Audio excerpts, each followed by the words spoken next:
All right. Cheers. Cheers. Cheers.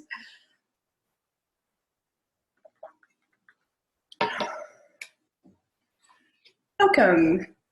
Are you a caregiver who is feeling really overwhelmed because you're taking care of your parents, your kids? You might have a husband, a lot of responsibilities, a job that might expect you to do a little bit on your lunch hour, whatever, and you're just feeling really burned out. If you think this is you, I want to introduce you to Robyn Wyman from Circle of Life Center. And she has created a program called Burnout to Balance. And she's helping a lot of people, not necessarily just women, but who are feeling exhausted in this daily life. Isolated, exhausted, overwhelmed, a lot of stress and anxiety. These are all symptoms that are burnout. And how did you, so first of all, welcome. Thank you. to this masterclass. And thank you for taking time to do Burnout to Balance with us and spending some extra time. You did come and give a talk at the ladies' meeting, and I think you handed out these little cards, which are so simple for self-care. But how did you, first of all, tell us a little bit about your Center of Life, and then how you found that this is what people really needed. Perfect. So Circle of Life Center, I developed it from years of my work, but it was more focused on beginning and end of life. And as I was helping families with the work at more to do with their parents and what's going on with parents, as they age, going into the residences and all the issues around that. A lot of the women were, and not just women, but men too, are that sandwich generation. So they've got aging parents, but they also have children or grandchildren. And they're what was called the sandwich generation. Mm-hmm. And there was so much going on with them, and all this, I'm just burnt out. I don't know how I'm going to cope. I'm exhausted. And then from that, there was a lot of caregivers that were professionally trained that were coming and talking to me about that. And then maybe nurses and just people generally in work. And it's just been growing, and I'm just letting it evolve. And I just went, you're going to help people come from that overwhelm, burnout, I can't go on anymore, or what am I going to do because it's not working, to finding more balance and support for them in their everyday life. Because, you can't just walk away from your parents. You have to help them. But how can I help them and feel stable and okay in myself without this resentment and issues that come up, because it's inevitable that this is all going to come up. Well, and you've done a lot of work with people, but you've also written a couple of books, The Secrets of Natural Healing and Wellness. Yes. And a couple other ones. What other books have you written? I co-authored a book with a girlfriend called Planetary Abundance, and it was about it's more about trusting your intuition and working with just how nature can support us, because that's a way I support people, is I get them back out into nature so they can reconnect and slow down, because we're so much in our minds, and we need to just reconnect and just start to slow down. And when we start to slow down, we know our bodies talk to us, and we'll get guidance on how should I do this? Should I do this? No. Well, and then I think you start to naturally tune in. Like you told me that yesterday was Mercury retrograde, and I knew that. Well, we're in Mercury retrograde. We are, right but now. I knew I very consciously slowed everything down yesterday when I was being asked to go to certain places and do things. It was just like, I'm gonna stay right here, get my stuff done. I'm gonna go out in nature. I went out for a cross-country ski. I live in Whistler, and just took some time, chilled out, and the rest of the day all went smoothly. And just learning to tune in and listen to yourself, like what you need to do. So much so. And most people, because of our lifestyle, we're spending a lot of time in our mind, and we're busy and we're racing because, I've got to go see mom, and I've got to get groceries for her, or I've got to pick up Susie at gymnastics after school. Then I've got what do I have on the weekend? So we're just constantly thinking forward instead of being really present in the moment. And that's where we get our guidance. So you've created a bit of a program. I've created the program. It's how I work with my clients, that I'm working with them, and I'm going, this could be bigger. You could do more coaching with large groups of people, and workshops. So how do you start working with people? Do you look directly at what the stress is? Or do you kind of how do you tune into what their needs are? So I am definitely I listen. There's always coaching, so we'll talk, and then they'll be talking. But I'm very intuitive, and I'm listening to what they're telling me, and then all of a sudden they'll say something. I'll go, there it is. That's where we have to go. So a lot of times for people, they say they're not feeling safe and secure. So I'll go, okay, we've got to start there because that's the foundation of everything. Mm-hmm. So that comes up quite a bit. But I'm very intuitive, and I work with people. So coaching, but also I use natural remedies because I'm certified as an aromatherapist and a herbalist. And I also do a lot of energy modalities. So I combine them. For people that are at home and they know they're stressed out, but maybe they're just listening to this class right now. I always say to people when I hear, I can often say to someone, I said, I'm going to tell you something, but I'm going to guess you've heard it before. Yeah. Right? And so what kind of words should people be listening to the people around them because often our friends and family are telling us in subtle ways that we need to get some help. So much of that is just being aware. So a lot of us aren't conscious of we're unconscious of being unconscious. So we're just moving through our day. Mm-hmm. So the key is slowing down and becoming aware. Oh, that triggered me. Why is that triggering me? Mm-hmm. Or we're going in the same pattern. We're having the same conversation over and over again, but we're not getting anywhere with it. I'm getting angry. We're getting reactive instead of just slowing down and paying attention to what you're feeling and what you're thinking is going on in your body. Well, I think sometimes when someone asks you, how are you? And if I take time to look them in the eye and think about why they've asked me that, and maybe there's a give and to take there. Maybe they want me to ask them how they are. But we're not always, I think sometimes we're so busy, we're not listening. Someone's asked you, how are you? Sometimes for a reason, because maybe they're noticing that you're out of sorts and maybe you haven't noticed yet because you're being snappy or whatever. And taking time to just look someone in the face. And what's the automatic reply most often? How are you doing? I'm fine. Everything's great. Yeah. And really, it's not, because you can have headaches. You might have body pain. You might be having the looping thoughts at night, so you can't sleep. So you're exhausted when you get up in the morning. But often we go, I'm fine. And what if we just said, you know what? I'm having a rough day. So it's really tuning into yourself and just going, I'm not coping too well right now. I have a group of people that I see every day. Okay. On a rate, about 5 days a week, they come through the business. And so sometimes you got to find a different way to ask that question. I'm like, so is it a 7 out of 10 or an 8 out of 10? Yeah. Or, and then they're like, so how are you? And I'm like, I'm an 8 out of 10 because I got room to grow. There's still another 8 hours left in the day. So kind of like giving yourself that own gauge too, I find is really helpful, because it's like, and when I say 8 out of 10, it means I've still got lots of great things could happen. Or I'm like, you know what? I'm at a 5. I got some work today. I need to go to the spa today. So like sometimes doing that own little personal self-gauging. But if you and it's also a way for me to identify someone else who might be having a bad day. So it's it's like, it's a 5 today. Oh, we can help you. So it's kind of neat to have a little scale. Or just even taking a breath. And a lot of times they start with, what are you doing? What do you do in your day? I teach people how to do a practice. Mm-hmm. So it's mindfulness. So it's setting that intention to observe yourself for that day. Or I'm gonna stop every time I'm noticing that I'm starting to think about something and project it out, or I'm reacting. I'm just going to calm down and take a few breaths and check and see if I'm really present in the moment. Just that checking in. It's just checking in. And if you start your day with an intention to say, I'm going to be checking in with myself. I'm feeling good right now. This is how I'm going to create my day. I'm doing a gratitude series right now for myself. Mm-hmm. So I'm doing this meditation every morning on gratitude. And it's not like, I have 3 children and I love my kids, but it's just gratitude that I'm here today, or that my beautiful feet that can carry me where I'm going. It's not like, I have this beautiful home and all that, which is important, but it's just the simpler things of gratitude. And I start my day with that. And it just is a foundation to stabilize yourself. Basically finding a tool that'll work for you, whether it's a crystal, or it might be just like, I'm going to have an extra glass of water every morning and just get centered while I have that glass of water. Right. Like just little tools that you can do. Having a good breakfast. Like I love this card that you have here. Yeah. You probably won't be able to see it, but it's just 10 keys to self-care.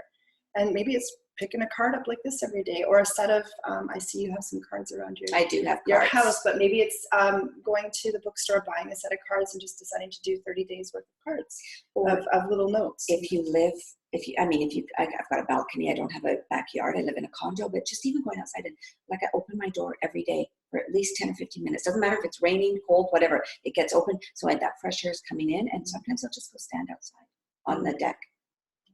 So for people, just taking those moments, it's every moment, and taking a moment and just tuning in. It's really about tuning in. Well, I find that often, even though I know we're very busy, when we take time to do that, we end up with more time. We do.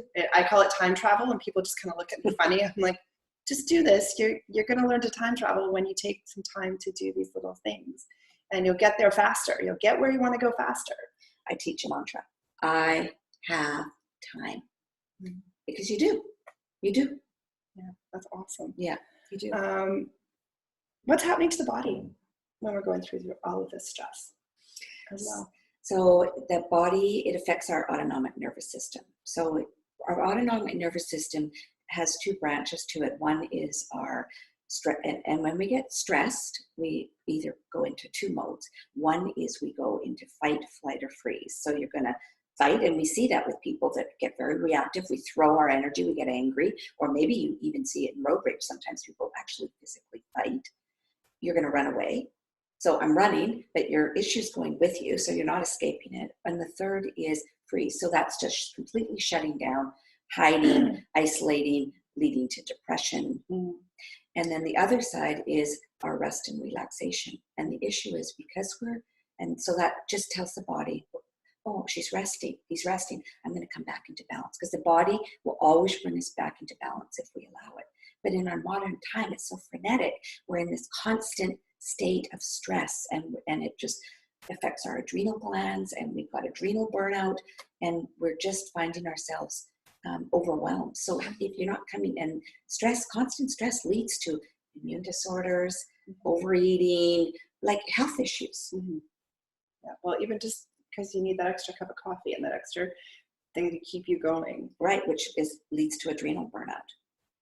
So it's that like that testosterone that, the adrenals secrete cortisol. So that shoots testosterone throughout the body. So it's like we're getting this adrenal pump high all the time. Where no, we just got to start to slow down and just live in this flow of life. But it's a learning thing because our society doesn't, unless we're on and active and go, you think, oh, you're being lazy. But no, it's not. There's an art to just slowing down. Well, and for me, it's about scheduling it.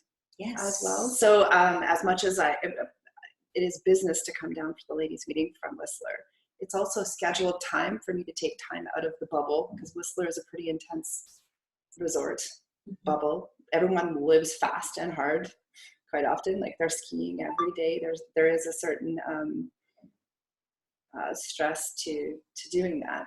But scheduling once a month, like this is my day off of my normal stuff, and taking the time to do things like this and schedule it's so important, and not letting things get in the way, because often I see people going, well, I schedule it, but you know what, I'm not going to do it. And it's true. Scheduling it, and maybe you need accountability to do it with somebody as well. You might, and for women, I find, I have 3 children, they're raised now, but for me, everybody was before me. I was last on the list, and I think a lot of women live that way. It's a busy life, and it's really about prioritizing yourself. My kids are 23 and 25, and I'm still, they've moved out as soon as they got out of high school, they were sent off into the world, and it's taken me years to change how I live and get to know who I am outside of being the mom and now grandma. And because there's a whole other set of guilt, whereas because I wasn't really expecting to be grandma yet, and it's like, oh, but I don't want to be a bad grandma, but I'm still just getting to know myself and building my own life skills around not being a parent, and it takes time. Yes, it takes time. And you're a good grandma. We always are doing the best we can. And for me, I teach people, just be gentler on yourself. We're really hard on ourselves. That mind can play a lot of tricks, and there's a critic up there that can just break. And so a lot of times that's not even you. That could be a parent, a teacher, like from your childhood. I always say we're a lot of little children walking around with all our owies reacting. So I do a lot of inner child work with people too. To just put a Band-Aid on it anymore. Right.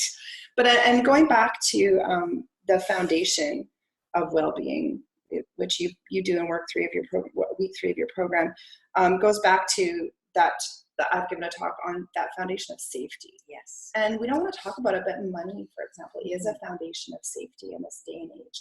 And we see people going out and buying more. And, one of the conversations I had last night was, well, so-and-so can afford or not afford to go Girl Guide camp, but they asked for the free whatever. And I'm like, you don't know what their financial situation is. Just because they drive a nice car doesn't mean they have cash in the bank. And they haven't got, so that, they've gone to have the pretty car, but they've taken away maybe their sense of security. So they need extra help from other people. And then that's stressful, asking for help. I was a single mom. Yeah. I had to ask. The difference between Girl Guides and Sea Cadets is you've got to ask somebody, probably your neighbor who's the group leader, versus Sea Cadets, you're asking an officer in a private office for support to get your kids to camp. Actually, kids get paid to go to camp in Sea Cadets. But the sense of security, totally different. It's true. Right? So what help you need sometimes, getting to that safe place financially might mean working an extra day a week, but you feel safer. Right. I worked with a woman her husband died at 49. He had a heart attack. It's just last year. And it was a second marriage for her, and they had a 7-year-old child. So, and they owned a business together. And she said to me, I don't feel safe. I don't know how I'm going to handle any of this. My world, he did this in the business. I did this side of the business. How am I going to cope? And then she had 2 older children that were teenagers. So we had to work on just helping her to feel safe. We don't. And then her husband, 49. I mean, that's young. Yeah. And none of us would expect that to happen. Well, I just think we really don't value that feeling of safety enough. We don't understand it until we know it. And I think that even just finding people who are safe to be in a relationship, whether it's good friends that you just know you can call, and maybe it's a group to be part of. Maybe you need to go find a mom's group or a group of sandwich generation people, just 4 or 5 people in a private space, not Facebook. I think social media has made it much harder. I'm the queen of social media. I teach it. But the new look of social is private, and it's those private groups of maybe 5 to 10 people that you need to get in with, where you're being heard and you're finding other people with similar issues, or maybe they've already grown past it. One of the greatest comforts in my life is having an older woman to go talk to. When I started dating someone, I'm like, hi, here he is. What do you think? Because I couldn't, my mom doesn't really, she's just not in that space for me. But I was able to go to, we all know Maggie. She won't mind me mentioning her name. I was like, so what do you think? Here he is. Let's have a glass of wine. I got the thumbs up, and I felt better. Right. Because I got a second opinion about that relationship. And, just because she's very intuitive. Is he a good guy? As good a guy as I think he is, Yeah. And I think one of the things about circles that's so important is that you can realize I'm not alone here. Yeah. And when I work with young moms, they have the baby. And I worked with one mommy. She was 17 months. Her baby she was a toddler, 17 months old. She had not slept a night. She was sleep deprived, and she thought she was going crazy, and she wasn't happy. And then she said, I'm not liking this life at all, but I love my baby, but I have all this guilt around this. She wasn't feeling safe, and she wasn't feeling supported.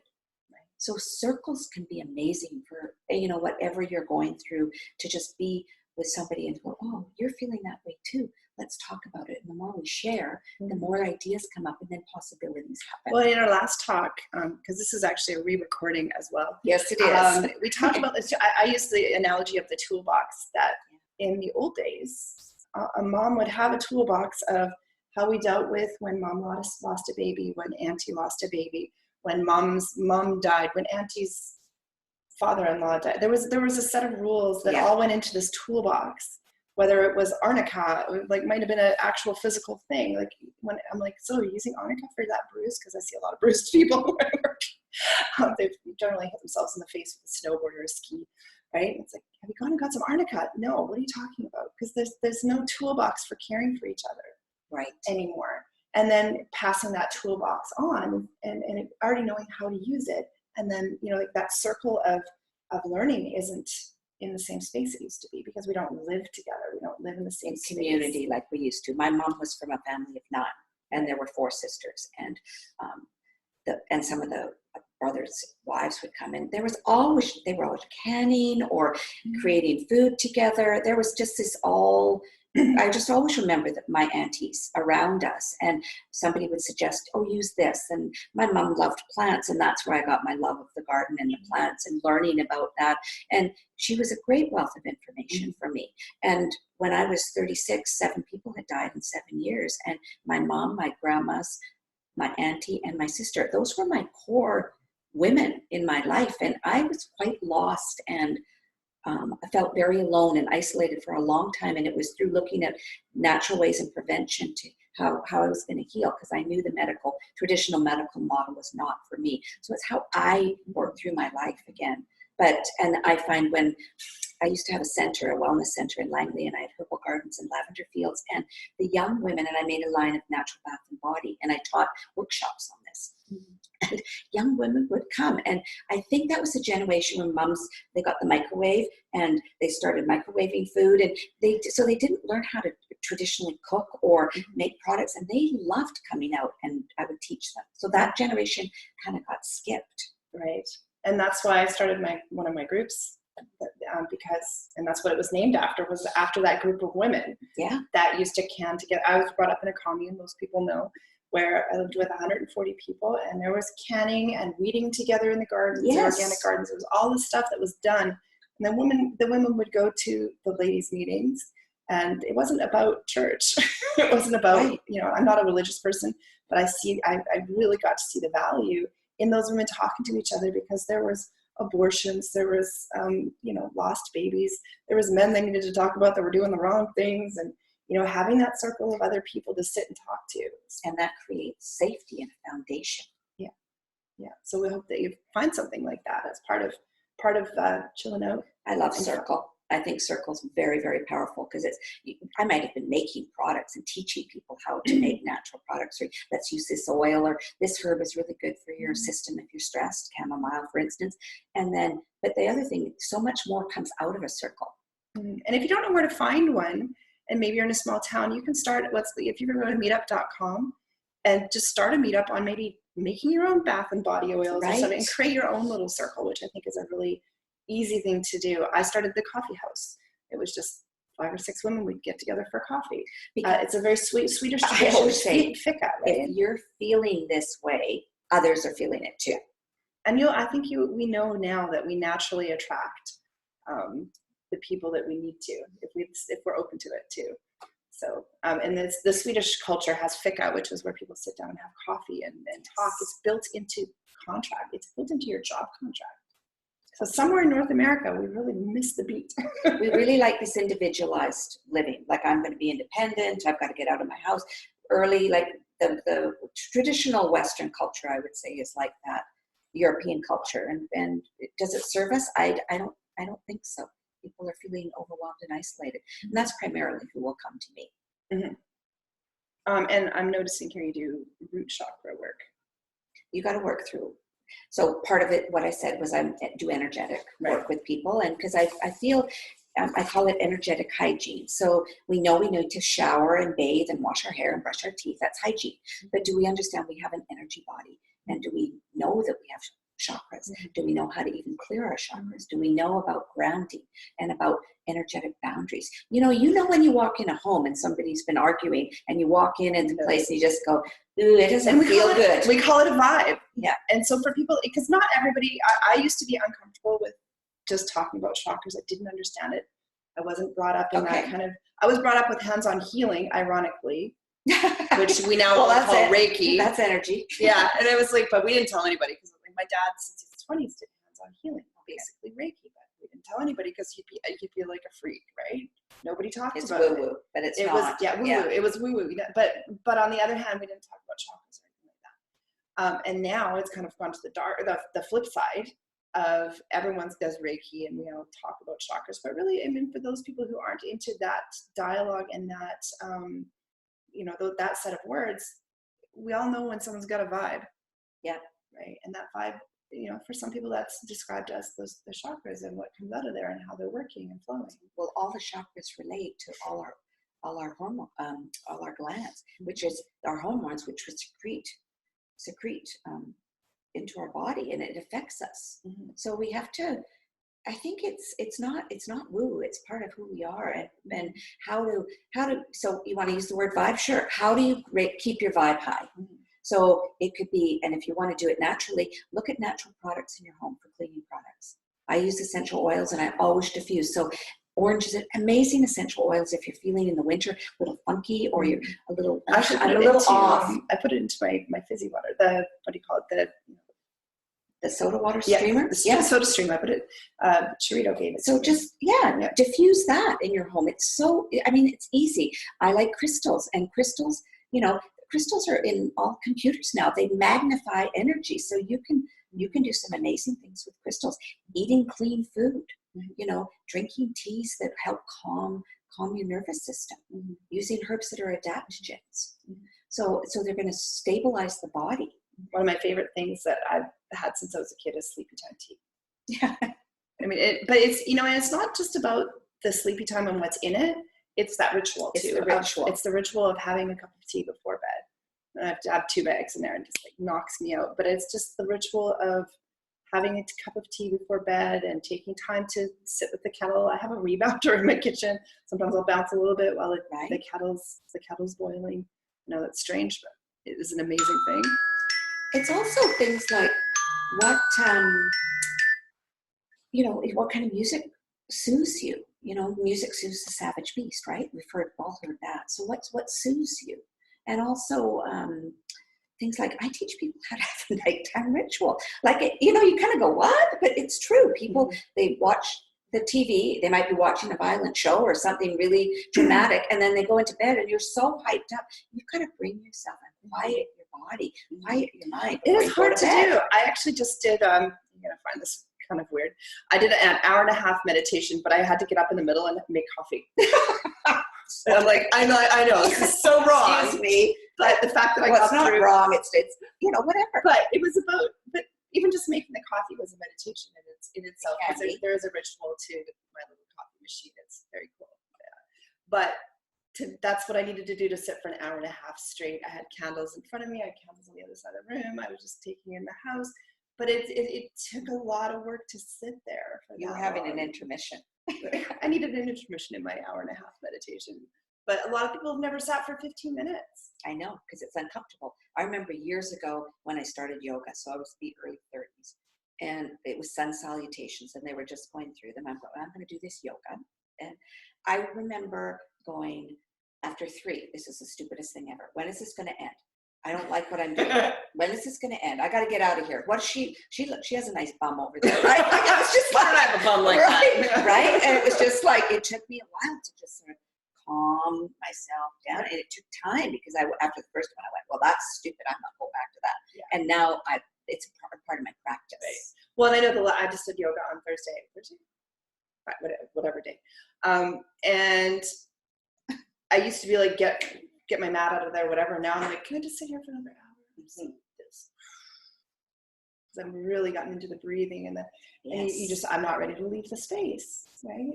Because you've created this beautiful space for yourself. Mm-hmm. And then you take that practice off the mat into your everyday life. I hope. Well, you do. It's challenging. Yeah.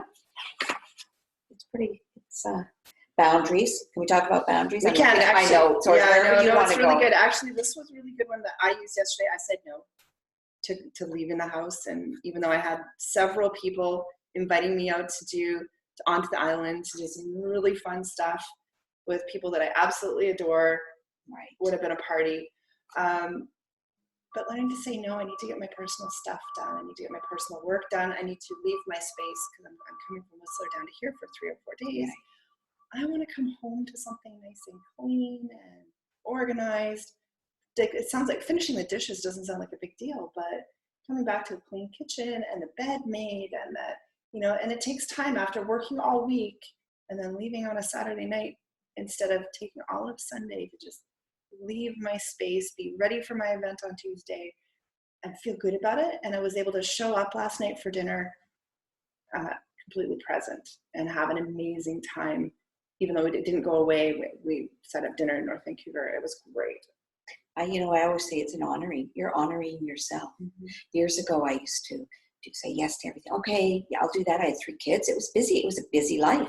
And then I'd be somewhere and I go, I don't want to be here. So then in my mind, I'd be going, I don't want to be here. Why am I here? Why did I say yes to this? And I'd get annoyed with myself. Or you might become, why go to something if you really don't want to be there? So next time your hand goes up when there's volunteering. Yeah. Really is.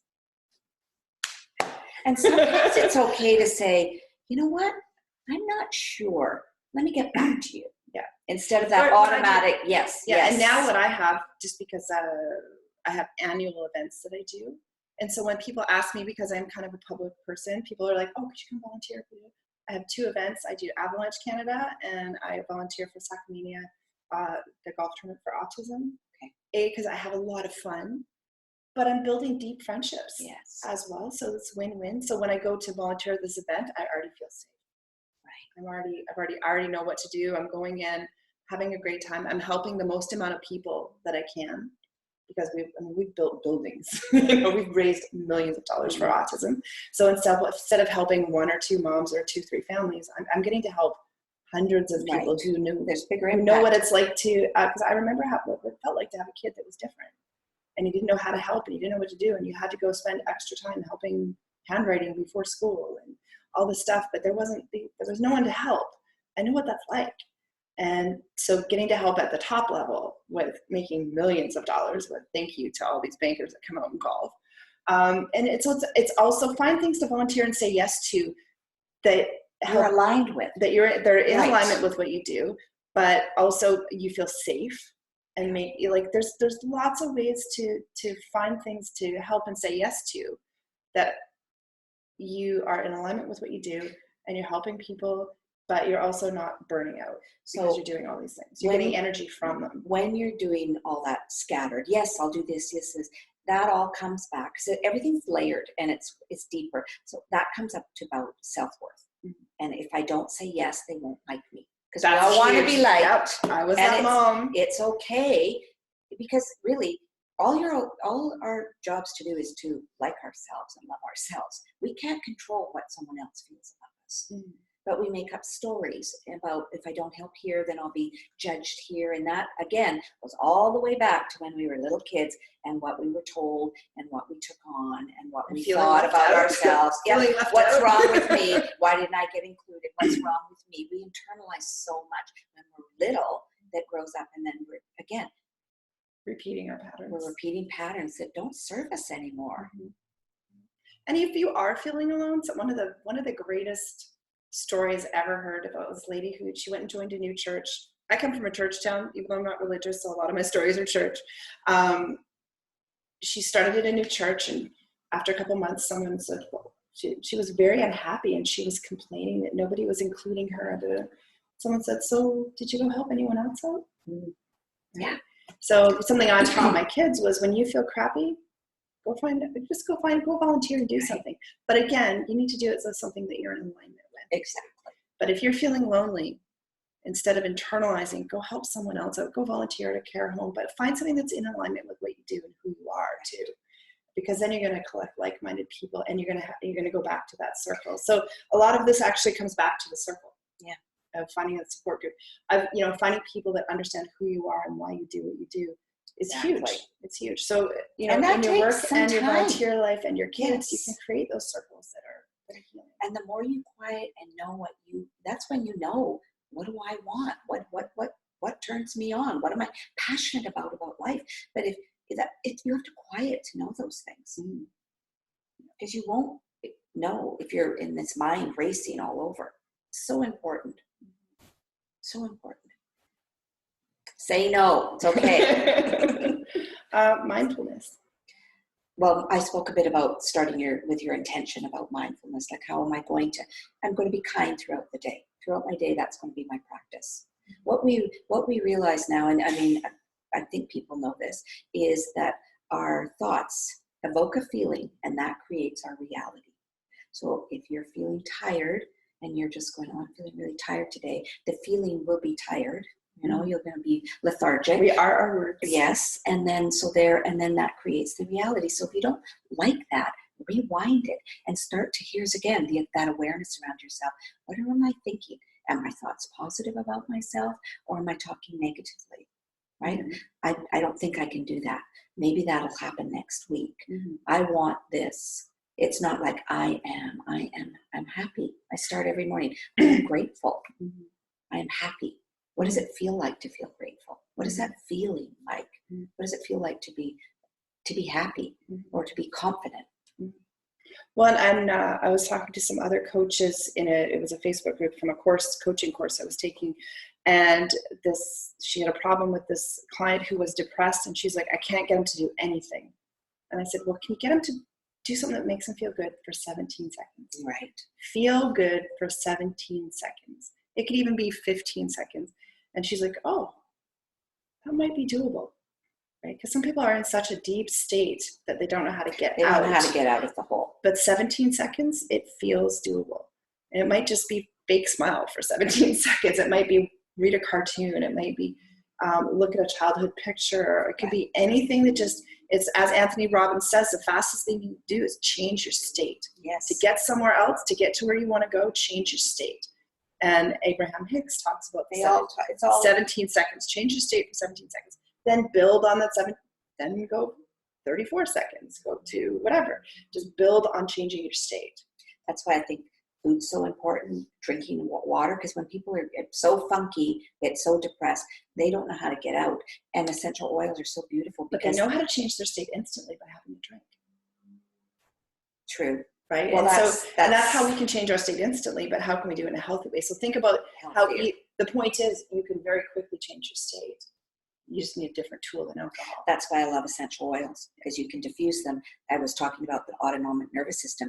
They go directly into that part of the brain, the autonomic nervous system, the limbic system, which is our reptilian brain. It doesn't go through the mind. So instantly you're smelling something, you're going to feel calmer. You're going to feel more relaxed. You might need to feel more uplifted, more focused. They're instant, and they're not.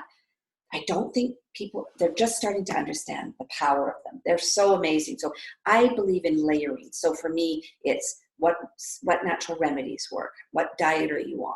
What are you doing for exercise? What are your energetic, what's your energetic hygiene? Let's look at your words. And when people start to pay attention to that, little things happen. Small shifts. Yes, it's never a big, huge thing. It's always the little things. But it's that breadcrumb pathway that I'm following. I'm feeling better today. Mm-hmm. Oh, wow. I you know what? I'm feeling great today. Mm-hmm. It's so, it's subtle. Mm-hmm. And then I guess the next step is staying balanced. So, and building building the habits and anchoring it. So I use essential oils to anchor, and then I have a technique that I show people to anchor. Because we all know those smells that come to us that remind us of our childhood, because it's anchored through smell. Yes. And so I don't think there's very many people, unless they've got like some sort of a brain injury or something, that don't have the ability to anchor a smell or, to an experience, to a better experience. I work with seniors too, and in the residences, and a lot have, dementia and different degrees of dementia. But you know what? Scent and sound always brings them back to a time. So we'll play old music. They love that. Then they can start to remember, because dementia is your long-term memory is what you keep. It's the shorter term. And sense. And even this essential oil that smells like a workshop. Like sanding. I was just sanding. I have all my dad's sanding paper, and I was sanding. I'm like, it would make him happy to be sanding. Like a woods, like cedar wood, or Douglas fir, all those woods that we would have made. Yeah. Okay, I'm on that one. Yeah. Yeah. So just in closing. Yes. Let's just go over again how to identify if you're in burnout, and maybe a top couple steps just to go back through, because we've talked for quite a bit now. Yes. Go back through maybe top 5 steps to get back to balance. So let's just say, if you're feeling overwhelmed, are you stressed and anxious most of your day? If you find that you're worrying a lot about what you have to get done, or you're worrying about your kids, but you don't really need to be worrying, but you can't stop yourself, or you're feeling isolated and you're starting to shut down, and that's depression, right? When you start to isolate, and then you just don't want to even cope with the outdoor world. It's just too much. I just got to get through the day. Mm-hmm. And those are symptoms of burnout, of being burnt out, that hitting the wall, but not knowing how you're going to cope, or what you're going to do. So the first thing is always awareness. That's where, like realizing, oh, I'm always stressed. I'm always snappy, or I just want to sleep. I want to come home and go to sleep, or I don't want to do anything, just that lethargy. So that's the awareness. Or watching hours and hours of TV and laying on the couch because you're just disconnected. For me, TV is like this huge addiction because I can shut my brain off and not think. But then there's the guilt that comes after. But sometimes it's okay to watch a movie and just shut off for a bit. Well, I think the challenges are with I've shut off Netflix and things like that. Oh, because you're binge watching it. Yeah, so like taking control of that too. Kill the Netflix. Well, it's addictive. It's same with, overeating or, having too many drinks or recreational drugs. It's all ways that we want to medicate ourselves because we don't, I think really, we don't want to really feel a lot of what we're feeling. We get very uncomfortable when we're feeling. Like when you said sitting for an hour and a half, that's quite a long time to sit actually. But when we sit and we quiet, things come up. Mm-hmm. Well, what I listened to was the guy, he did a little overview of Vipassana, which is an 11-day meditation retreat. And so I was like, I wonder if I could get through 3 hours. So that's my goal, is to sit for 3 hours. My daughter went to Vipassana. She did it. It wouldn't be mine. A lot of people leave after 2 days. Yes, it's uncomfortable. Yeah, very uncomfortable. So I was like, I want to get myself in that mind space of getting uncomfortable, because he talked about all the things that came up and all the monkeys in his mind that started jumping off. Right. And he watched other people and their monkeys and their minds, and people that had done Vipassana 3 or 4 times. He interviewed them afterwards. So I always tell people, so this is another tip. So awareness is key. So just realizing, I had 5 drinks tonight. That's an awareness where you might have or I drank a bottle of wine. That's an awareness. So, so that's awareness towards that. And then the monkey mind. So the monkey mind that's our lower ego. That's our rational mind. It wants to keep us safe we've let that take over and it's running the show, but it's not supposed to run the show. Our ego is supposed to keep us safe so we don't walk out in front of a car, try to get hit. So we've been letting the ego drive the car when we're going, no, you're welcome to be here, but you have to sit in the back seat or maybe way back, but you're welcome. So it's also that, and just saying, I hear you. It's always, because it won't quiet. It's like when you had kids, if people have kids, when you're like, inevitably, when you would talk on the telephone, your kids would want something and they'd start nagging and nagging and nagging. That's what I think of the monkey mind. Mm-hmm. So you have to say, I see you. I'm just going to finish this conversation and then we'll do what you need. So for the monkey mind, it's acknowledge that thought, because it's coming and say, you know what? I know you're here. I acknowledge you, but I'm just going to take 5 minutes right now and be quiet. You come back after 5 minutes. So there's another huge part, and it will quiet. Mm-hmm. It will quiet. Mm-hmm. Breathing, huge. So for people, take just some 3 long breaths and really just close your eyes, sit feet on the floor, and just take a deep breath and let it out and do 3 breaths. And if you can't figure that one out, you're one of the best guys to listen to on breathing, because sometimes you got to go a little obnoxious to get back down to balance, is Wim Hof. Right. And he's like, okay. Yeah. And it's exaggerated, but it's really what helped me taught myself to breathe. Because it was don't when we get stressed. It was like, fill your whole body. And he explained how it's changing the pH of your blood. And, and his passion, because for some people, listen to a yogi style breathing, they're not necessarily getting the energy that they need because they're not understanding it first. So if you really want to hear the energetic side of the breathing, look up Wim Hof on YouTube. Right. You'll find his voice somewhere. It's just a great way to get started into deep breathing, and then settle down into maybe something more chill. But when we get stressed, we shallow breathe. So we're up here breathing like that, and it's just even. I always teach people just watch your breath, like go down and come up, and just put your hands on your belly and feel it going out. Mm-hmm. You only have to do 3. Calm down. On the back of here, I've got a 30-second stress buster. Cool. And we're going to actually, she doesn't know this yet, but we're going to do a little recording after this that we're going to add under this masterclass. So it's so simple. It's taking a lavender essential oil, which calms the body down. It has a chemical in it called linalool that just goes. So you smell that and you just breathing with that, and 30 seconds, you're out. You're back again. So those are a couple of things, and just this intention, this mindfulness. When you wake up in the morning, and just laying there for a few minutes before you're really conscious of your day. You're just sort of in that in-between space where you go, just laying in your bed and just feeling your body and just going, just being gentle. And what's that you can do in the middle of the day? Tune back into that. How am I doing? If you're getting worked up about something, just go to the bathroom and even just do some breathing, or just say, just a minute, go sit at your desk and just do some. Or what I used to do with my daughter in school, we had a little fairy that we put on her desk so she wouldn't be looking at it. I said, just so you're not looking at fairies at the window, you can have a fairy on your desk. Yeah. And that would keep her focused on her work. And right? I love oils. And I see you have like stones and things like that could be a focus for someone if they're at the office. Right, a spray, or just even going outside and getting some fresh air. Just breaking the state. You've got to break that state. Like you said, that 17 seconds, it's breaking the state of, oh, I'm feeling this way, break the state and go outside. Yeah. Or else like necklace you've got on. I've got a knitted necklace on, you've got stones on. Just something that you can like touch. And some people have a mala, like they'll just, like you can like just go up the mala, just something. Some people have, my kids they used to collect stones, and then I'd give them little fairies and things in their pocket. Yeah, so they always had that. So they used to just rub these things. They called them worry stones. I don't like the name worry, but it's just a nice groove, and you can just touch that. Tapping your body. Go find one on the beach. Tapping your body. Like those tapping are all, is a really interesting tapping your body. I don't think people. This tapping, but also just tapping my body. Are you in your body? Because when you get in the mind, the shallow breathing, you got to get back in your body. Slow down. We get up in the mind, we're out of our body. Or sometimes we just even pop right out. But that's for another conversation for another day. I actually just had an experience. I was talking with a friend of mine, Robyn. Different Robyn, actually, sorry. Different Robyn. Right. She does energy work. And I was talking to her about astral projection and stuff. Yes. And I'm like, I don't quite understand. I'm scared I'm going to get. She's like, no, there's always a thread. Yes. I'm like, okay, you're going to have to explain that thread to me someday. Yeah, but we pop out because we're uncomfortable. We want out. Mm-hmm. So to know it's safe to be in my body. Right.